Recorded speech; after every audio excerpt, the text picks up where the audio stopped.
All right, Jamie, go right ahead. And Jamie is with Starry Constellation. Hi, thanks so much for taking your time to chat with us today. Javicia, could you talk about Ryan's initial encounter with Poison Ivy?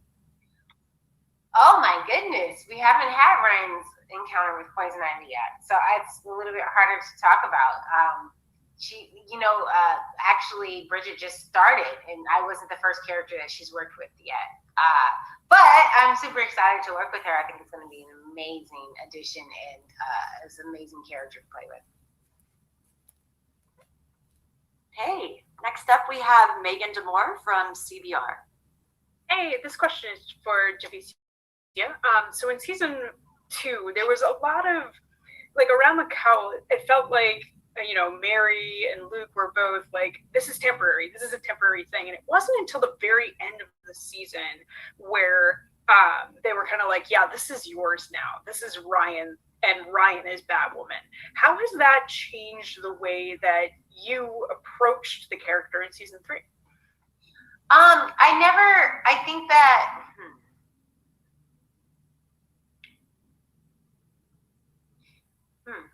I feel like a lot of the journey of Ryan feeling like she was worthy enough to be Batwoman did happen in season 2.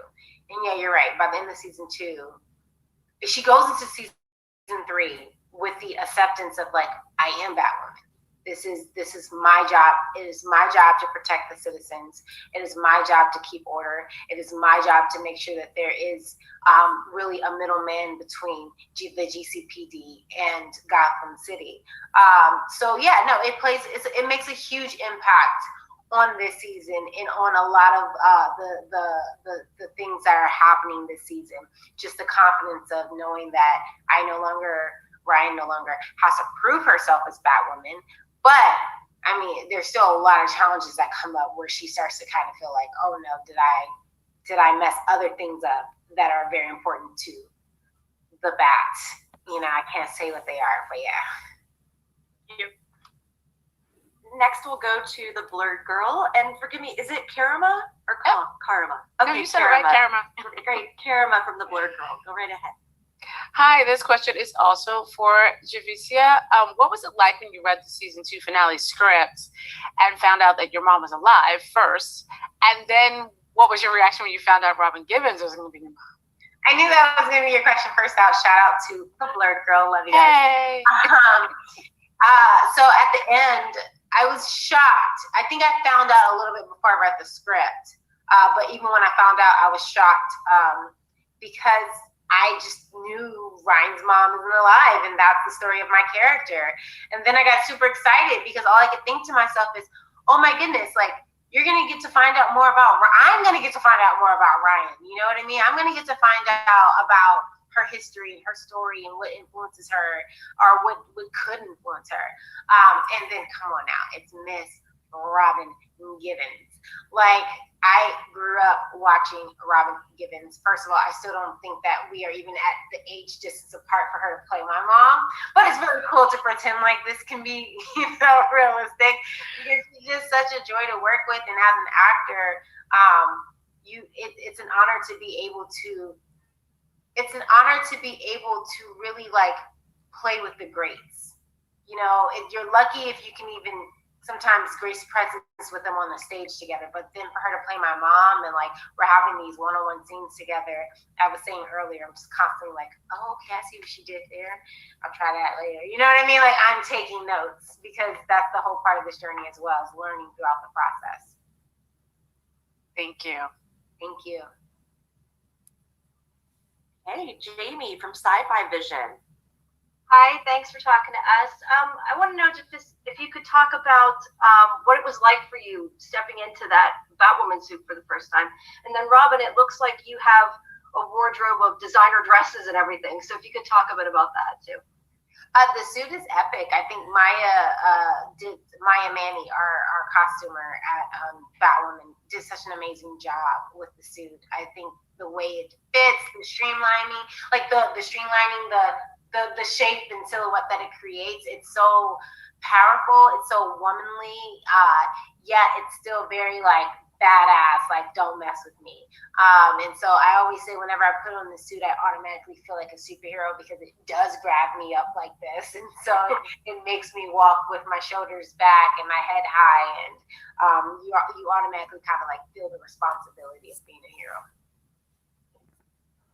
And I have to say, in a similar way for Jada Jet, it's not this superhero costume, but you really see, how people and white costume designers win Oscars, right, for what they do, and it really helps you create a character. So everything about the way Jada dresses says everything about her. I'm so different than Jada and a lot of the women that I play, but clearly when you put on those tight dresses, there's only one way to walk, in those high heel shoes, and it really establishes the character. So yeah, she's dressed. She dresses very well. I have to kind of, if you don't mind, go back. I just thought about something, and Javicia and I have been talking quite a bit offset, and then today, or onset, and then today. And whenever you kind of talk about me, it's interesting because I think of the first time when I did Women of Brewster Place, and I found out Cicely Tyson was going to be my mom. And I remember being so intimidated the first day, walking into hair and makeup. Javicia and I got to have dinner together, so we got to feel each other's rhythm a little bit. But I'll never forget being in hair and makeup, and Cicely had her, this like headphones on, and I was just like thoroughly intimidated. And she just seemed like, oh my gosh. And when I got to meet Cicely and we became dear, dear friends, and she was the funniest person you could imagine. She's like you, Javicia, like the times we have where we're just cracking up. So I don't know. I just had a little bit of a flash of that, that sense of things. So it warmed my heart. Yeah, it's an honor. Thanks. Suzanne from TV Mega Site. Hi, ladies. Javicia, Ryan has a lot to deal with this year. Last year, she almost gave up and died. What do you think gives her the inner strength and the will to keep going despite all the odds against her? You know what she reminds me of? There are people in this world that they know their goal. They know what makes them feel like they're alive, and they would do that to the day they die, to their last breath. And that's kind of what I take Ryan for. She's the type of person where it's like, I can't sit still. I have to help people because no one helped me, and I want to make sure that I can help others the way I wish someone could have helped me.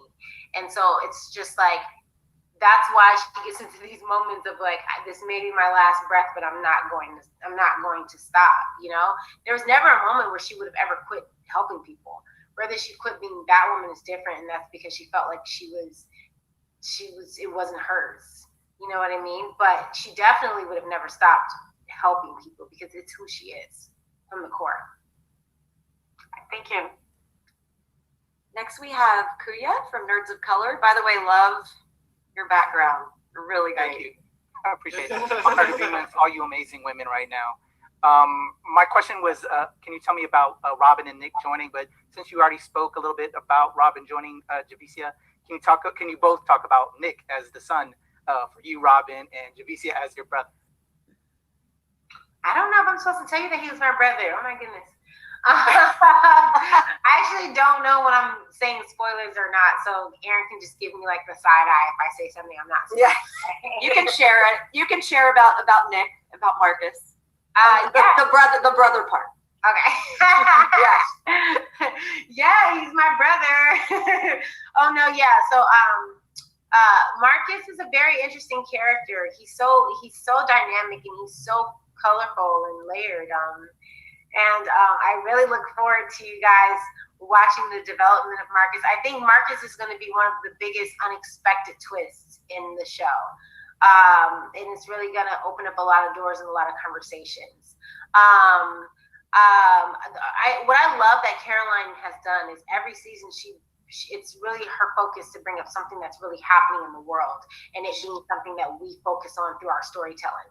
So like last season, the Black Lives Matters episode and everything that kind of surrounded it was obviously mirroring what was happening in the United States. And so for this season, a lot of it has to do with mental health.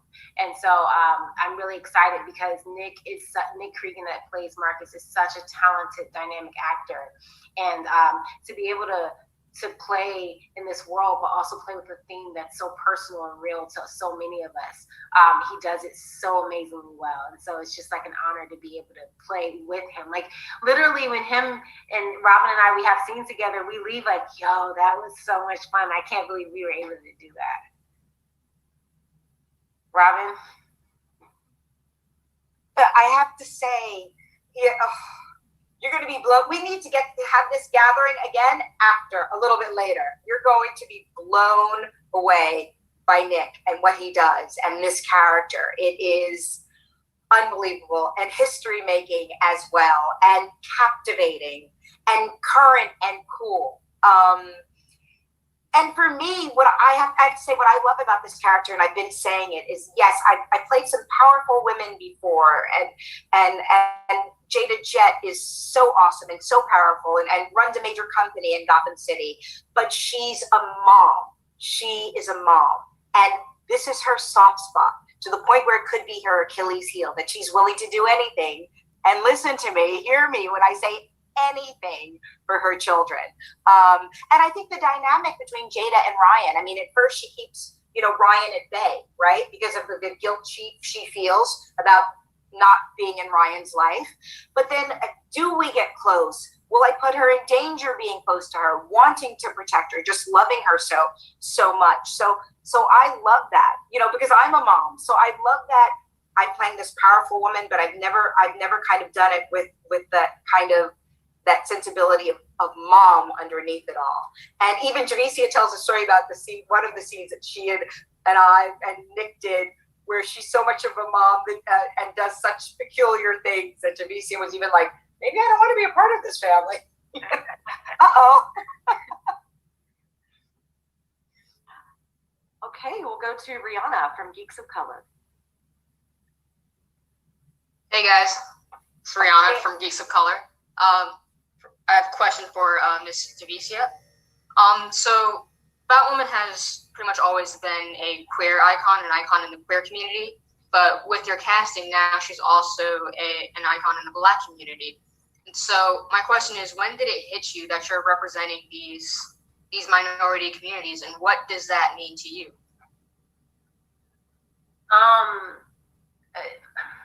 Honestly, like, no matter what role I do, I'm representing that because that's my community. You know what I mean?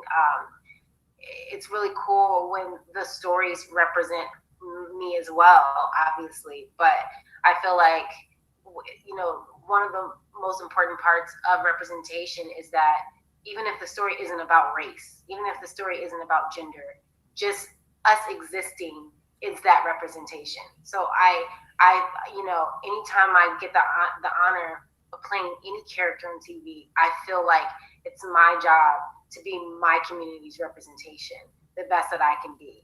And since that's what my goal is, it allows me not to put so much weight onto that and just put more weight into the work. You know what I mean? Like, it's beautiful that it checks these boxes.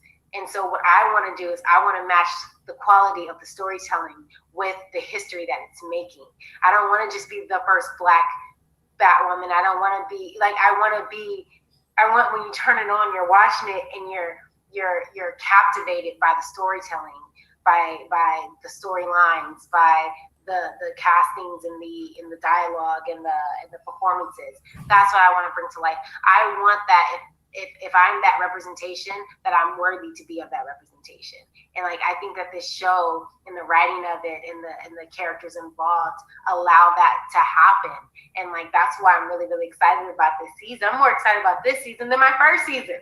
That's why I'm really excited about this season, because I think that everything matches to the level of being able to say, wow, that, she's Black, she's queer, and I feel proud of what they're doing over there. I feel proud of that show. It's a great representation of my community. That's what I want to be a part of.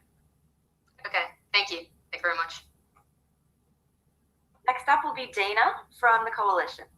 Hi, thank you so much for doing this. My question is for both of you, starting with Javicia. I was wondering, as Ryan, when she finds out her mother is alive and you'll later on interact with her, from a psychological standpoint, does that have any way of how it influences or impacts you as Batwoman? And for Robin, can you talk about the psychological impact as well as learning more about Ryan? I mean, it definitely influences, because at the end of the day, there's so many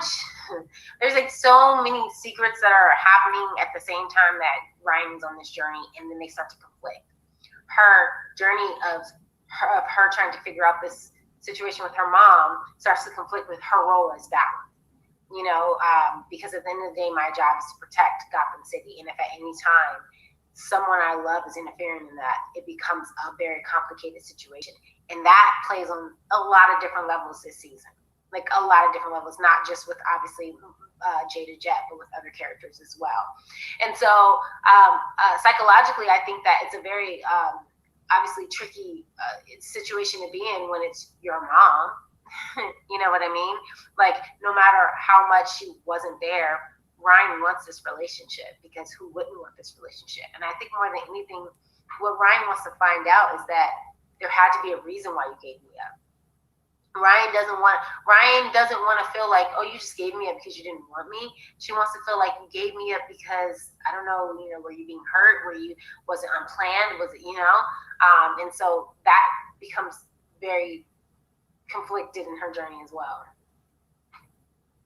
Yeah, I think that whole mother-daughter, you really see it. And I especially being in the inside doing a scene, with Ryan, and it seems adversarial at first, and Ryan for her reasons, right, and me for Jada for her reasons of wanting to keep her at bay, and then it's nice to watch them become mother and daughter, and then my daughter just happens to really know how to kick butt. It's like a serious badass, I see her, we do one scene and I'm like, whoa, but I think the psychology of, dealing with the guilt that Jada feels, and Jada just as a woman. I love the fact that her being a mother is really, like I said, could be her Achilles heel, and her love for her children. I mean, she loves and adores Ryan, and that brings up, I think, a lot of guilt for her that she wasn't in her life. And I think Ryan, I can feel Ryan wanting to protect her. I can feel Ryan feeling her vulnerability, in spite of however Jada comes off, I see Ryan looking at me with these big eyes saying, love me, am I okay? I did okay. And that's really nice to watch an actress play, to be this badass, put on this suit, kick butt, and then in a simple way just say, am I enough? Do you think I did okay? Thank you.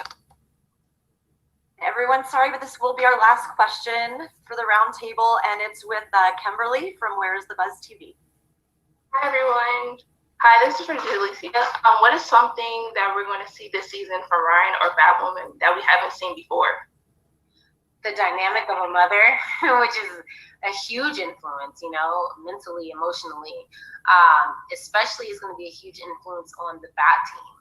I don't think that we realize how much that's going to affect Ryan's place in the Bat team and the Bat team's place in Ryan's life. Because there's a difference between the family that you choose and the family that you were born into. I think the moment that Ryan starts to feel like she has a family, you start to feel like you belong somewhere, where she went a long time not feeling like she had anywhere to belong. Another big change is we might see a little bit of romance in Ryan's life, because we really didn't get to see that last season.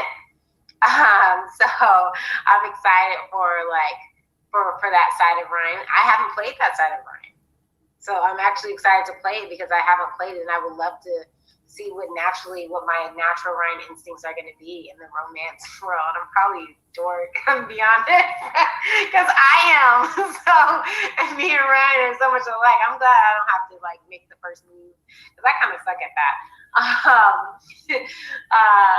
What else will we see? We're bringing in a lot of the Bat villains. So you're going to get to see Ryan interact with characters like Poison Ivy and the Mad Hatter, and like, come on, that's really cool. Like, this season of Batwoman is going to be epic. It really is. Really quickly, I'm so sorry, but Lisa, did I miss you? Forgive me.